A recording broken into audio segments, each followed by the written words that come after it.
Good day everyone, RECOND is back. Once again, RECOND will share you a basic troubleshooting for LEXING TV with issues widescreen.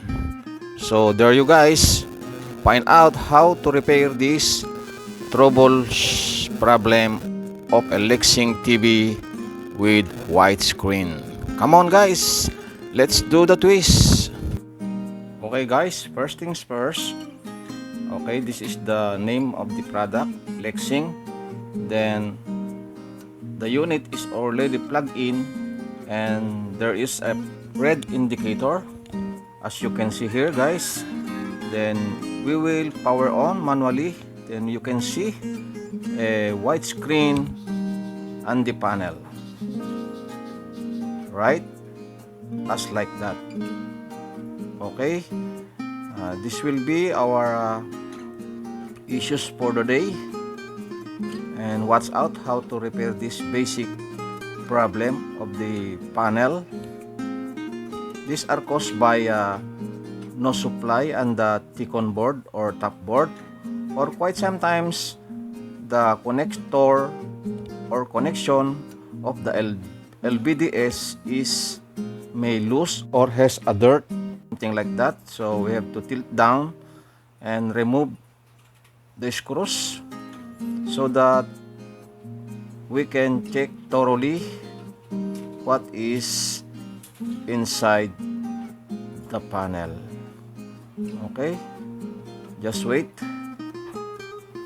While we are removing the screws, I would like to shout out the following guys who support and subscribe my channel or RECOND channel. To the following: Mr. Boyong Apura, how are you sir? To Sir Romeo Gonzales, stay safe sir. To Sir Aaron na masugid kong followers. To Sir Ruel Sansan, stay safe sir. To Sir Alexander Salazar, how are you sir? Kay Inventools PH, stay safe sir. Kay Pretty Cute, how are you ma'am? Kay Rodname Ambulak, maayong adlaw to. Marlina Atud, stay safe po. At ganon din kay Sir Jaime Aregadas, how are you sir? Thanks everyone for choosing RECOND for you to subscribe. God bless.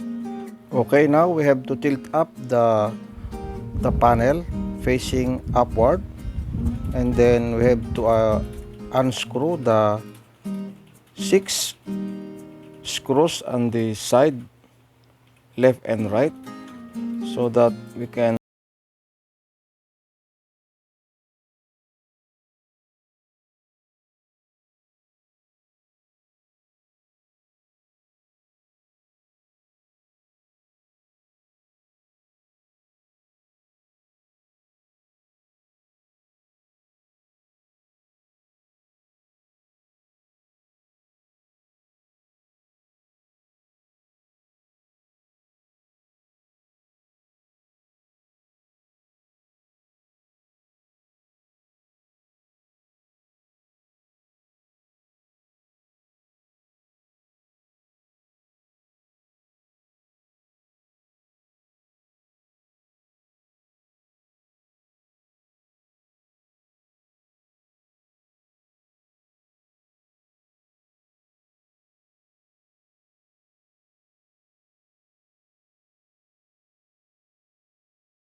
move the panel.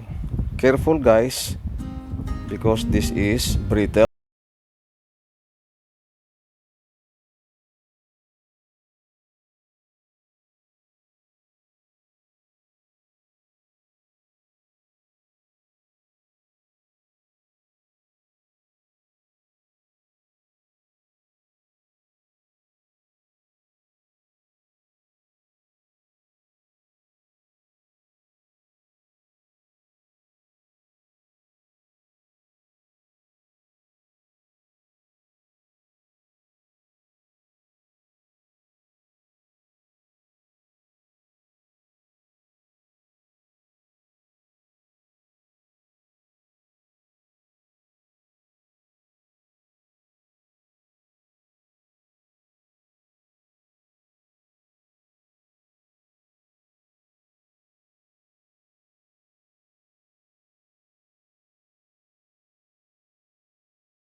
that all the contacts are very clean, so that when plug in or plug it back,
so that will not damage the panel. Next, we also plug it in back, the LED connector to the inverter power supply. Okay, then we have to test what is the result of our troubleshooting. Basic troubleshooting. We just clean up the LVDS cable using by soft eraser to clean up the contact. Then we have to try. We have to plug it in.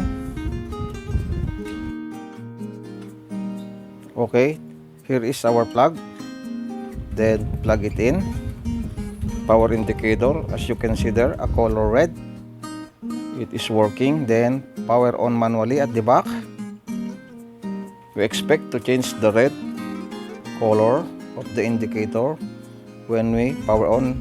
As you can see, it's now working. You can see the logo LEXING. It's now color blue, meaning the corrective action that we made is correct. It is a very basic corrective action that we made that you may use also into your LED TV. Okay guys, thank you for watching, and hopefully this may also help you to troubleshoot your own LED TV. Okay, another attempt. We have to power on manually so that we can validate if the panel is working already. So the LEXING logo is come out, and then the panel turns to blue, meaning that the monitor is working fine already. Hopefully that this basic troubleshooting that we made may help you to resolve also your problem regarding your LED TV. Thanks everyone for choosing RECOND Tech channel, for you to subscribe, and don't forget to follow this channel. Bye bye everyone. God bless.